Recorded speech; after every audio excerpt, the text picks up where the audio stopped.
choose passwords which are difficult to guess. Don't choose password or 1234 or your date of birth, because people can guess that.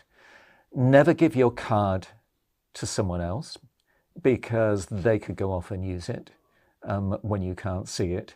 Never give your password to anyone else.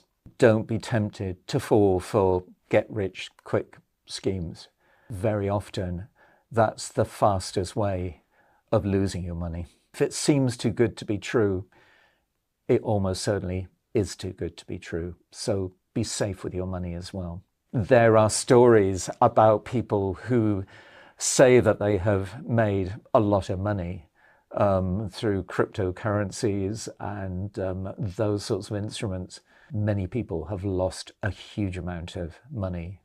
Don't be one of those. Don't take foolish risks. Is there any general formula how we analyze the risks? I think one of the things you should always do is to pause and think. We can either learn from mistakes, or we can be given education and training. I think with a bit of creativity and goodwill, there is certainly room for including financial education into the school curriculum. I'd like to introduce you, but maybe you will do better. So let's explain. Who is Shaun Mundy? Well, about 20 years ago, I was asked to lead the development and implementation of the UK's national strategy on financial education. And that was the first one in the world. So we didn't have any other country to learn from. We had to figure things out for ourselves. For the last 15 years or so, I have worked as a consultant supporting many other countries in the developing world in producing their own national strategy on financial education. It's something which I'm really passionate about because I think it's so important in the modern world that people understand and have the confidence to manage their own money well.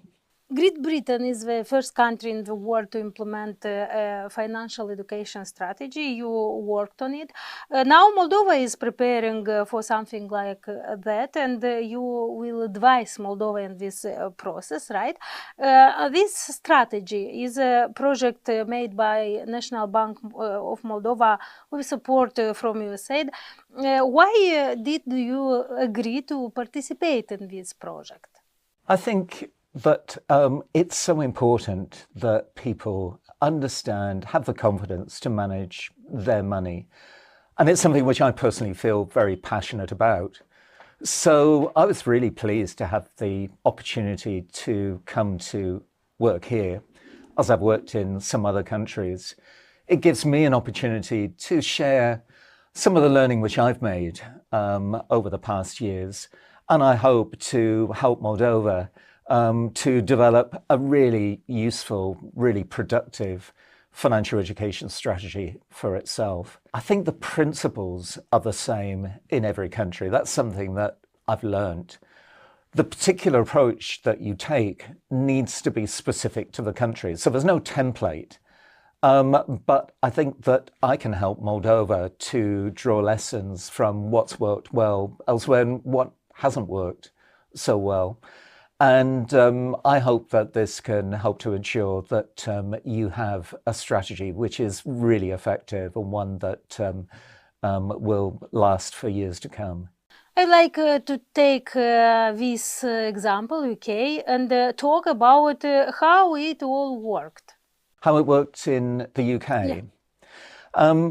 Well, the Financial Services Regulator, which I worked for, was the lead organisation. In this country, as you know, it's the National Bank of Moldova.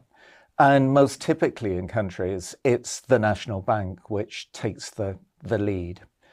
One of the important things is that there's real commitment from the top of the lead organisation. I've just met with the governor of the National Bank of Moldova, and it was absolutely clear that he is totally committed to this. This is very much a personal initiative of his. And that's a really promising start. And also that there is a team within the communications department in the National Bank of Moldova who are going to be dedicated to developing the strategy and making this work. In the UK, we worked with many other stakeholders, many other partners. And sometimes it's not obvious why an organisation would find it in their interest to work with the lead organisation. But when you think about it, there are many organisations who are better able to achieve their goals if the people which they support can manage their money a little bit better, don't get into financial difficulties, have more left over at the end of the day to spend on things which they want to buy. So we found that there were many organisations within government, the private sector, NGOs, who would be willing to work with us. I think it's really important to prioritise. There are lots of initiatives which can be taken. If you try to do too much, resources will be spread too thinly and you end up not doing anything at all. So it's important to pick the initiatives which in Moldova will make the greatest difference, will have an impact on people, because there's no point in doing anything if it's not going to influence people's behaviours, but also where you can reach substantial numbers of people, because if you're reaching only a few, that's not going to make a difference either. So Moldova, in a sense, is in the same position as the UK was in, as every other country is in, where they begin to develop a national strategy on financial education. And I say that because in Moldova, there are already several initiatives taking place, but they tend to be small scale, uncoordinated, scattered, not very strategic. So now is a great time to put together a strategy which is genuinely strategic, which picks the initiatives which are going to make the greatest difference, and where the various organisations who want to support the development and implementation of the strategy can get behind it and really push forward and make a difference across the country. Many countries have already developed or are developing now financial education policies, right? So it's a global trend. I have an important question. Why should citizens be helped to interact with a financial system? I think it's because in the modern world, we all have to deal with money. And most people deal with financial institutions, and certainly they are likely to be better off if they do that rather than keeping all their money in cash in their homes. So I think it's about showing people how simple steps, planning, budgeting, saving, and making use of some of the financial instruments which are available, deposits, insurance and so forth, can help them and their families to increase their wealth, increase their welfare, to be better off, to lead more enjoyable lives. And like anything else, we need to learn. Some of the things aren't entirely obvious.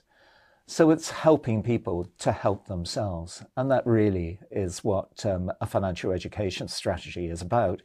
So that's why it can help individuals, but it will also help financial institutions if people are more engaged, are more willing to acquire their products, their services.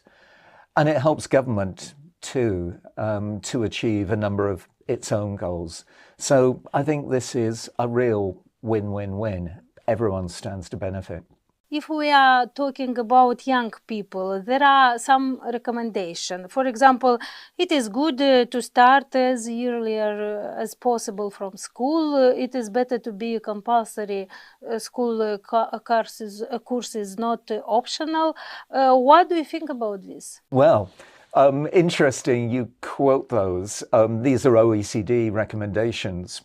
And I actually wrote the report for the OECD, so these are my recommendations. And why did I include those? Well, people learn best when they're young. And schools, colleges, universities, the whole purpose is to equip people to lead productive and satisfying lives as they move into adulthood. In order to do that, people need to be able to manage money as well as other things. We all have money. We all earn money. We all spend money. Hopefully we save some money.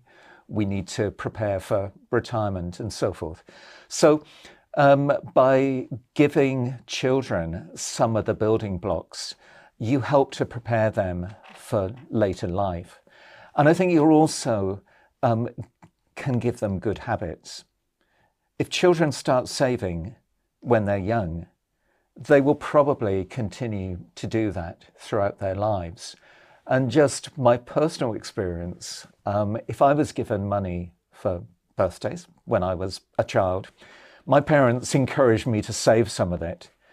And now that savings isn't important, but it is because it's the most important savings. It gave me that habit, that attitude, which wanted to save money throughout my life.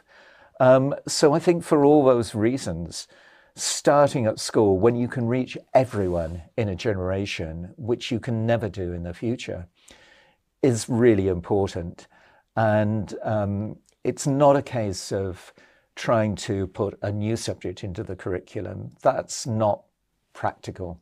Curriculums are always full, but there are opportunities within the existing curriculum to include financial education in maths, but education for society, personal development, education. So there are topics where financial education can be incorporated.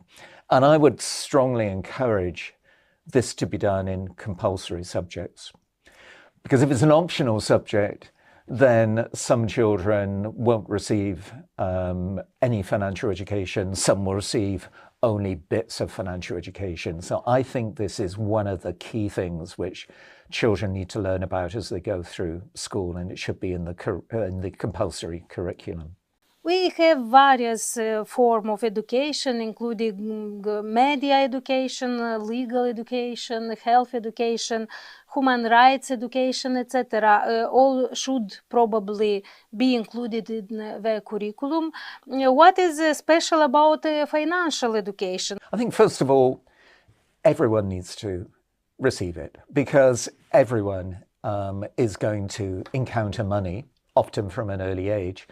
So some of the other topics that you describe, it won't necessarily be relevant to every individual as they move through life. But the other thing is that money can make or break you. If you don't have enough money, it can lead to a very difficult life.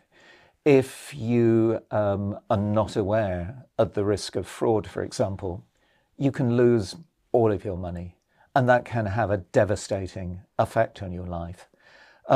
So I wouldn't say financial education at the exclusion of health education. Health education, nutrition, obviously both very important. But when we look back on our childhood, there were probably things which we learned which weren't the most valuable topics as we move into later life. I don't think I've ever had to draw on anything I learned about nuclear physics as I became an adult. So I think with a bit of creativity and goodwill, there is certainly room for including financial education into the school curriculum. If I ask you what arguments would convince the Ministry of Education, you answer? I think, first of all, as I said, it's a life skill. Everyone needs to manage their money. Education is about giving people the skills which they need to lead a productive, fulfilling life. And I would say that managing money is one of those key skills. So I think it fits very naturally into the whole philosophy of education for children and young adults. The second thing I would say is that there are ways of incorporating financial education into the existing curriculum. So we're not asking for something unrealistic. We're not saying, please include a whole new subject. We're saying within existing subjects, there are ways of talking about money which are a very natural fit for the objectives which you have for that subject. And third, I would say that there are some really good examples from around the world which can be looked at, and ideas can be drawn from them for developing materials for Moldova. And often those resources are attractive, fun, interactive. So there's something which children want to engage with. So we're not saying last thing on Monday, you have double financial education. No one wants to do that.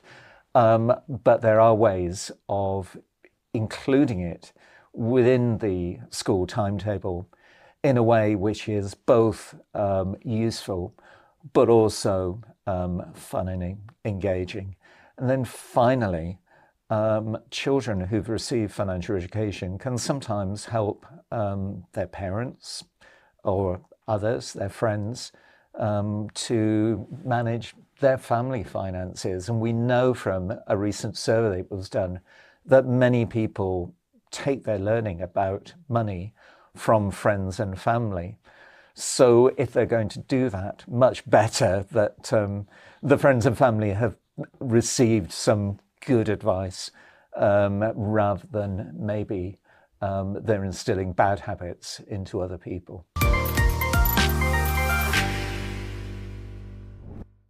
According to education experts, there are three fundamental skills in the modern world: digital literacy, civic engagement, and entrepreneurship, including financial education. If we know this, maybe it would make sense change school programs more radically, right? Well, I think that digital skills and financial education are a very good fit, because increasingly we're living in a digital world, and that applies to money as much as anything else. So children who begin to acquire digital skills at a very young age anyway can learn about money in the process, but also can be warned of risks, because I think that when money isn't tangible, when you're not holding it, it can be very easy to spend money without knowing you're doing that. Maybe that app which you get onto your phone, you have to pay for, but you don't realize you have to pay for it. And maybe you're signing up not just to a single payment, but to payments every month or year, and you may not realize that. So I think that coupling digital finance and financial education, that's a really good fit. Entrepreneurship, you mentioned. Well, it's difficult to run a business if you can't run your own personal finances, because you have to be chief finance officer for your own home, as well as for any business that you set up. And though entrepreneurship is important, it's great that some people will want to go off and become entrepreneurs. Many won't. So it's important not just to teach people about entrepreneurship, but to teach people about personal finance as well. And entrepreneurship is, at the moment, an optional topic in schools. But I would strongly advocate that it should be coupled with personal finance, education. Everyone needs that. And it's a very good stepping stone towards entrepreneurship for those who decide to go down that route. Let's talk about adults. We have the results of a sociological survey. This measured the level of financial education of the population of the Republic of Moldova. What do you think about the result of this research? I think it's a very good beginning to have a survey so that you understand the population as a whole, and you know what your starting point is, and you can measure change over time. This is something that we did in the UK, and it was, as I said, a very useful foundation. And there are some interesting results. For example, most people's financial goals are relatively short-term. There are not many people, according to the survey, who were thinking about and planning for investment, for example, or planning for retirement. And indeed, a high proportion of the population is not confident about their retirement plans. And that's potentially a worry as people get older and move into retirement. 15% of the population considers that they have too much debt. Well, that's a substantial number of people, and it won't be the same 15% over time. Different people will come into that 15%. So overall in the population, there will be a significant number of people who either currently have problems with debts or have had in the past or may have in the future. So that points to another area of potential concern. So I think it will highlight issues which it will be really important to cover as part of the financial education strategy. But when developing initiatives, it's also very important to drill down and to figure out exactly what the target audience needs to understand and the best ways of reaching them. And you can't do that through a survey. You need to talk to people, you need to trial things and make changes to improve them, to take into account feedback. So having a survey is a very good foundation, but that needs to be built on for particular initiatives so that you can be confident that any steps which are taken are going to be genuinely productive and are going to make a difference to the way in which people manage their money. The good news is probably that people here are generally prudent with their spending habits.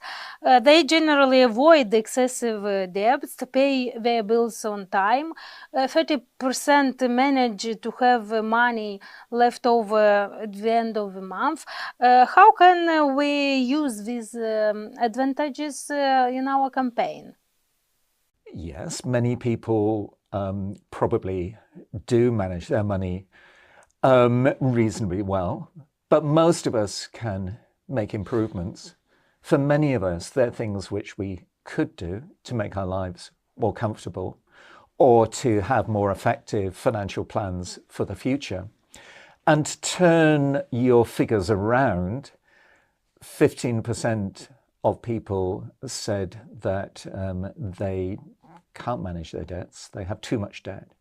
That's a large number of people.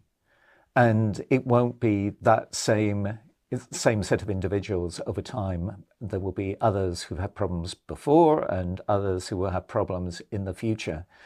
So I don't think you should be complacent about that sort of figure. There still is a significant issue which needs to be thought about. And 30%, you said, do have money left over, which is good. 70% therefore don't. So I think what this shows is that there's certainly not a crisis, but there is always room for improvement. And if people can improve their lives, can generate more money, can avoid wasteful expenditure, can make more productive use of the money, that can make a big difference to their lives and their families' lives. So I think that's something well worth striving for. Just one more question about the survey. Who is using mobile banking and phone payments? The students from wealthy families live in the city. How can we expand this group? I think, first of all, people need to understand the benefits to them.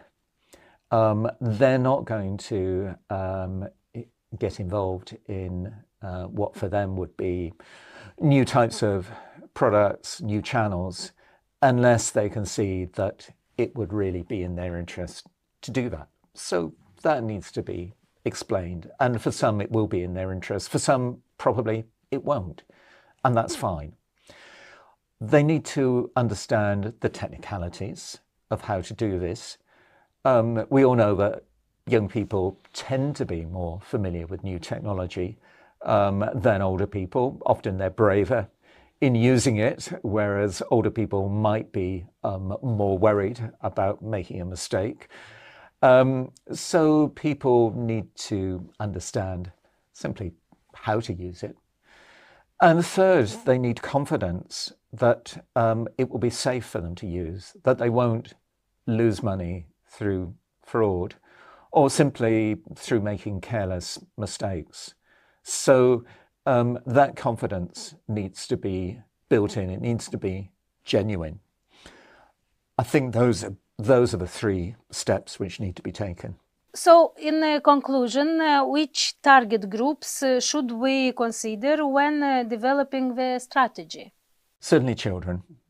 And financial education in schools is really important, and it's a big prize. So I very much hope that will be possible over the coming years.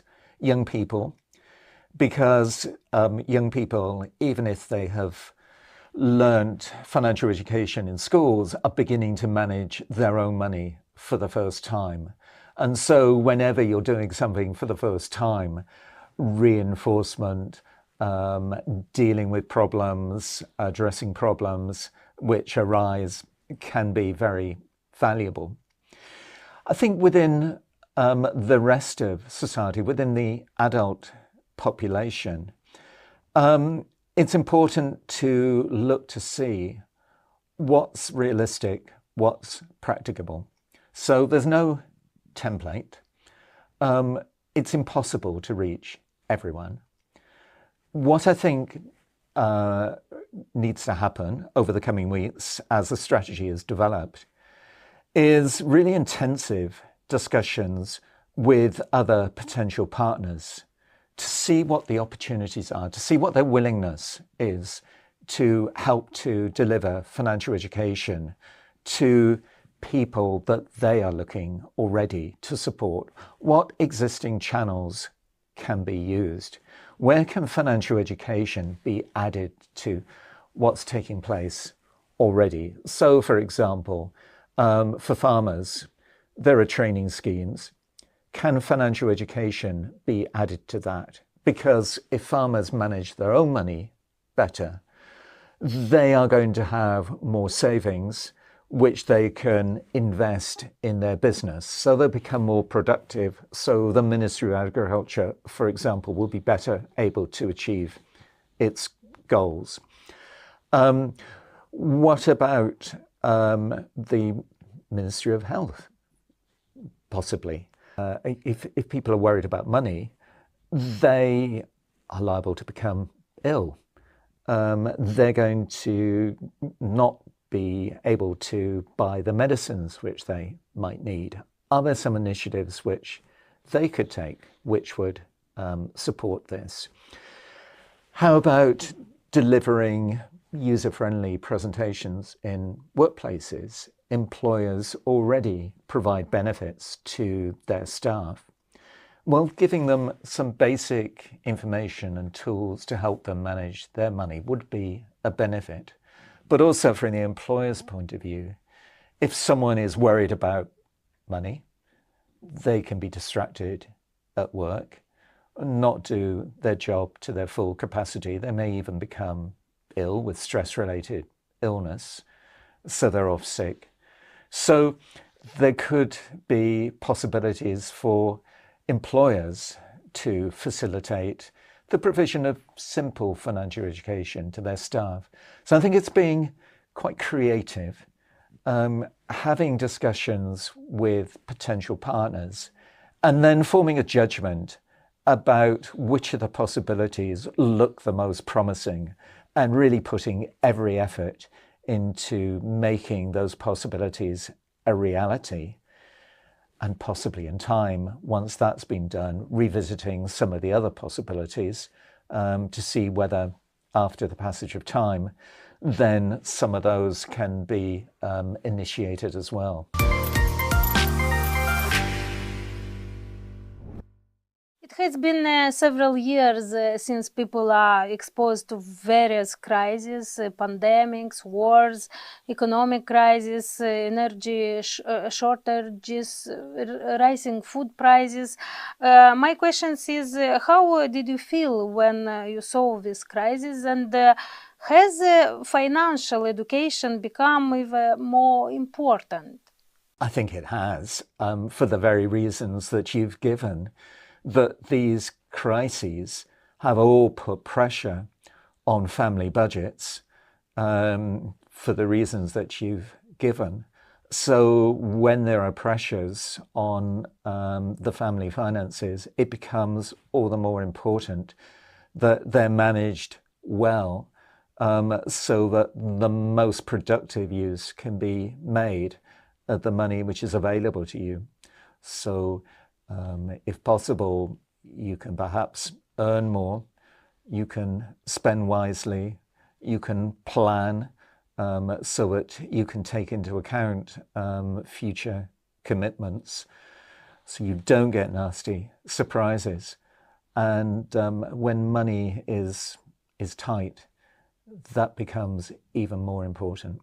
You often say financial education is not about trying to turn people into financial experts. That would be unrealistic. It is instead about giving people the knowledge, skills, and the confidence to manage their personal finances well. Right? I would like to ask you to elaborate on this statement. What does this mean? Well, first of all, people tend not to be interested in finance. If in my country you use the term finance or financial, people will stop listening. They will think that's for experts.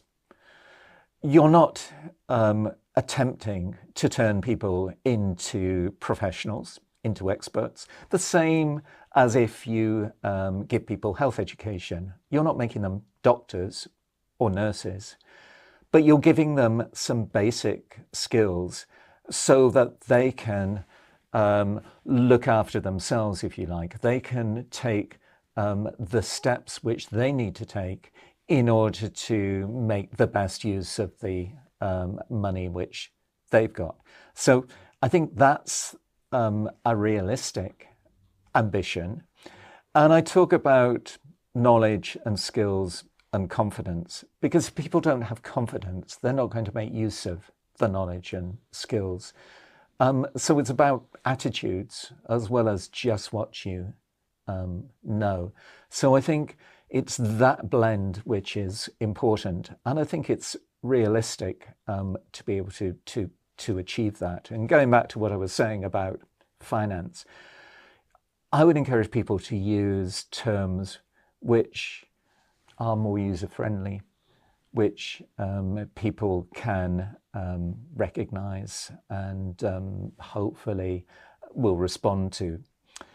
So talking about making the most of your money, talking about ways to enable you to have more money left over at the end of the week to spend on things which you like to do, not how to avoid a financial crisis or how to become a financial expert, which to most people is they're going to stop listening at that point.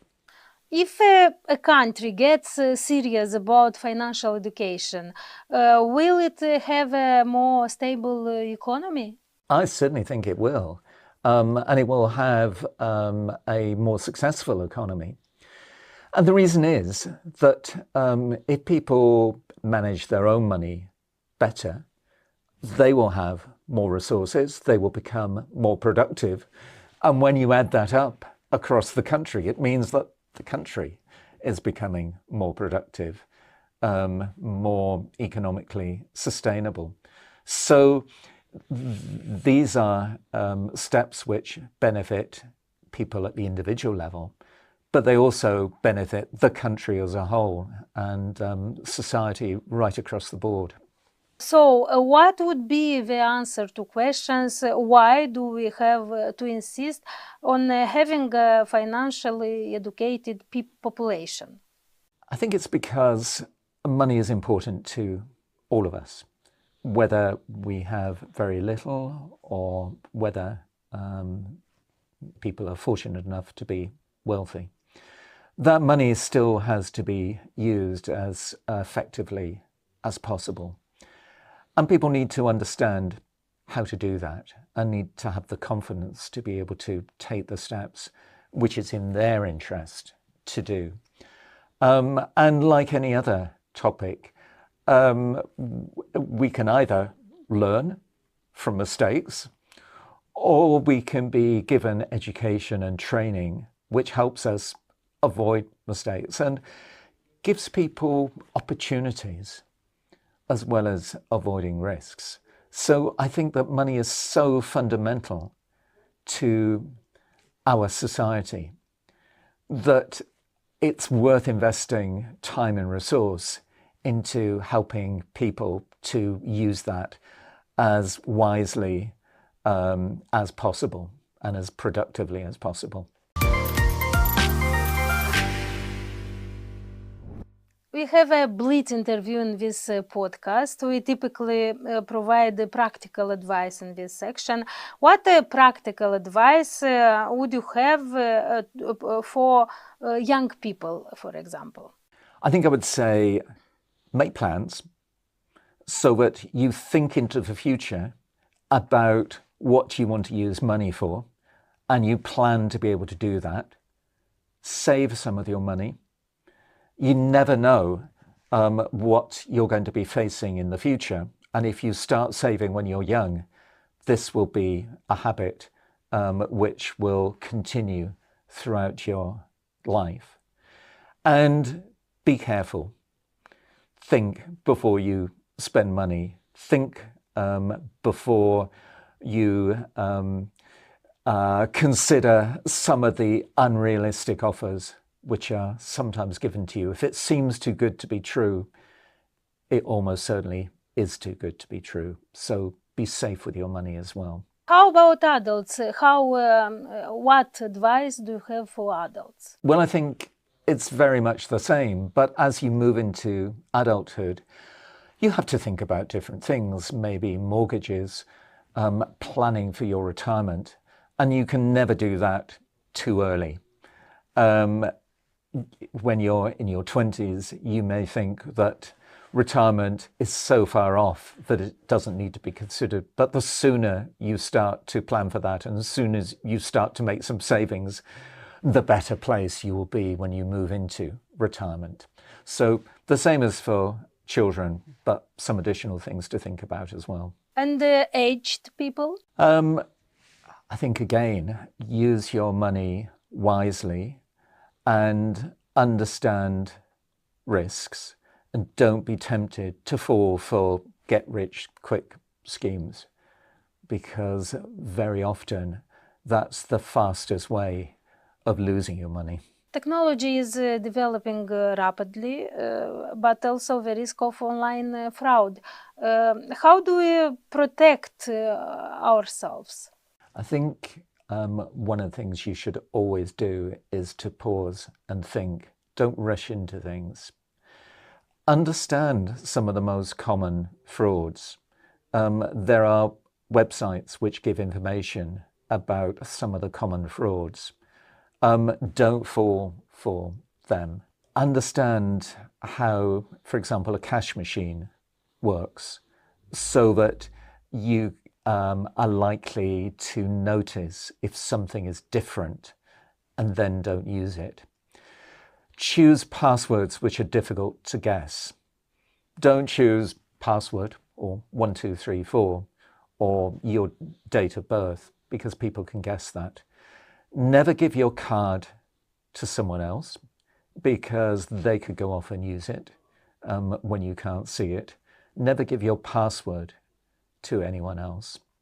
So there are some simple steps which can be taken, but always be alert and always be suspicious. And if you are suspicious of something, don't go ahead. Wait, consider, and if necessary, take advice. Is there any general formula how we analyze the risks before accessing any new financial product? I think it's often very difficult to analyze risk, even for experts. Risk isn't necessarily a bad thing. There can be a correlation between risk and reward. But I think it's really important to understand anything which you're buying. If the instrument that you're thinking of buying is so complex that you can't understand it, then don't go ahead because you won't understand the risk. You won't understand when you're liable to lose money. And if it seems too good to be true, don't get tempted. There are stories about people who say that they have made a lot of money through cryptocurrencies and those sorts of instruments. Many people have lost a huge amount of money. Don't be one of those. Don't take foolish risks. Be very cautious at all times and understand any product which you're thinking of acquiring. Lastly, do you have any practical advice for public authorities in Moldova? First of all, I think it's great that many public authorities are involved in the working group which has been established to help to develop the national programme on financial education. So that's a very important initial step. The lead organisation is the National Bank of Moldova, and the role of the lead organisation is absolutely vital. Without a strong lead organisation, my experience is that even if a document is produced, it tends to sit on a shelf. And what is vital is not only that a strategy is produced, but that it's implemented. So having that lead organisation and having strong personal commitment from the governor of the National Bank are really vital. And then public organisations need to think creatively in discussion, in conjunction with the National Bank, about how they can contribute. And some may not be able to do so, at least at this stage, that's fine. But there are some key organisations which have the potential to play a really important role. And that's going to be necessary for this strategy to be successful.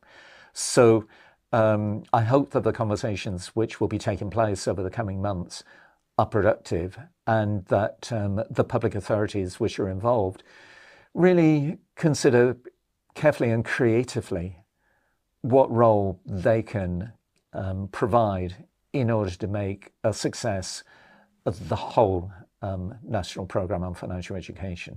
What is the ideal age for starting financial education in schools? I think to start very young.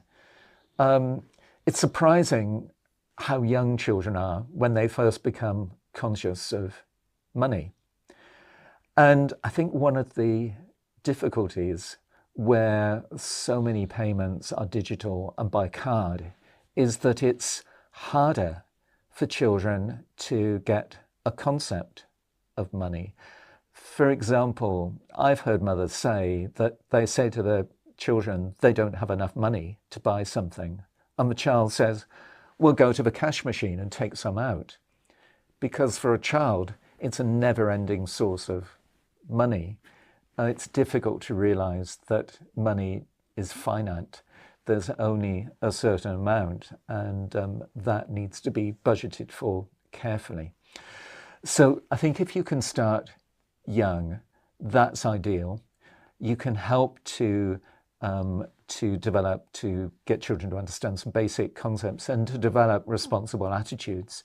And then that can be built on throughout their years at school and even into further education when it becomes very practical for young people who are perhaps managing their own money for the first time. Should it be optional or compulsory?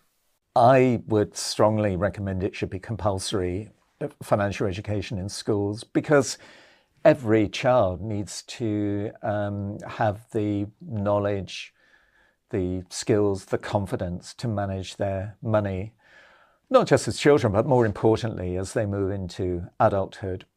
If it's optional, some children won't receive any financial education. Some will receive partial financial education, but it will exclude some elements.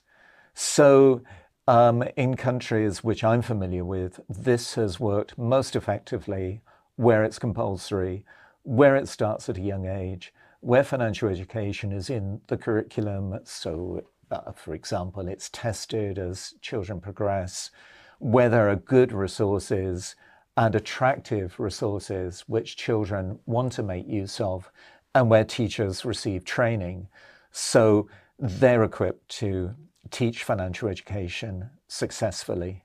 And if you have each of those elements, then this can be a really effective way of embedding financial education into society. And once you've got those steps in place, this is self-perpetuating. It will continue year after year after year. So you are building an ever-expanding group of people who've received financial education and will be better equipped to manage their money as they become adults. Mr. Mundy, thank you very much. Thank you very much. It's been a great pleasure. Thank you. And I wish the National Bank and all the stakeholders in Moldova every success. I will do everything I can to help to ensure that this is a successful initiative.